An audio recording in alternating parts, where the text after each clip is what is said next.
महाराज जी, विवेक की प्राप्ति कैसे होगी? विवेक हमेशा बना रहे, ये कैसे संभव है? बिन सत्संग विवेक न होई, राम कृपा बिन सुलभ न सोई।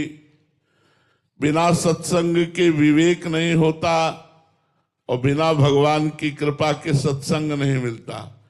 यदि हमें रोज सत्संग मिले तो हमारा विवेक जागृत रहे, और विवेक जागृत रहे तो होए विवेक मोह भ्रम भागा, तब रघुनाथ चरण अनुरागा।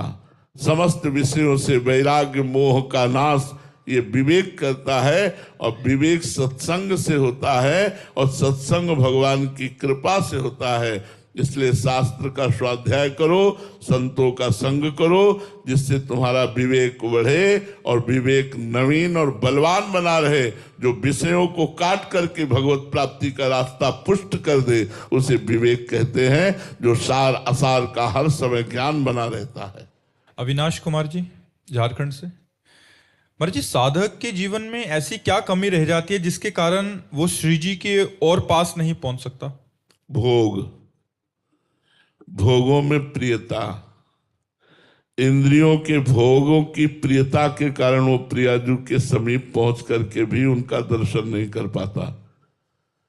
देखो, वृंदावन धाम प्रियाजू का महल है, वृंदावन के रसिक जन प्रियाजू के निज जन है।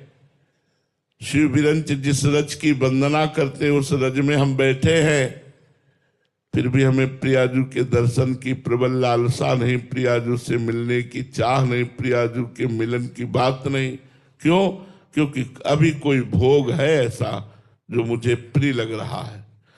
जिस दिन कोई व्यक्ति, कोई भोग प्रिय नहीं लगेगा, केवल प्रभु लगेंगे, तो विरह पैदा हो जाएगा, और विरह होते ही रोना आएगा, और रोते ही भगवत साक्षात्कार हो जाएगा। जो उस कोट का रोना है आर्त भाव से, तो वो भगवत साक्षात्कार करा देगा। अभी कोई विषय है, कोई व्यक्ति है जो आपके प्यार का विषय है, कोई भोग है ऐसा जो आपको प्यारा लगता है, जब तक कोई वासना, कोई भोग है, तब तक भगवत साक्षात्कार नहीं होता। सुधा मिश्रा जी, लखनऊ से। राधे राधे महाराज जी। महाराज जी, काम ही नारी प्यारी जिम, लोभ ही प्रिय जिम दाम, तिम रघुनाथ निरंतर प्रिय लागो मोह राम। महाराज जी, इसका यथार्थ भावार्थ समझना चाहते हैं। कामी पुरुष को कुछ सुहाई नहीं देता है,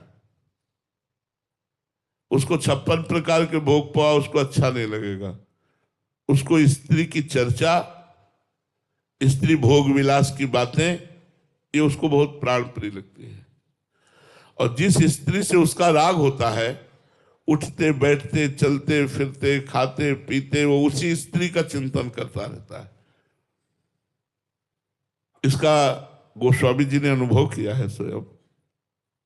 अपनी पत्नी में बहुत अनुराग था।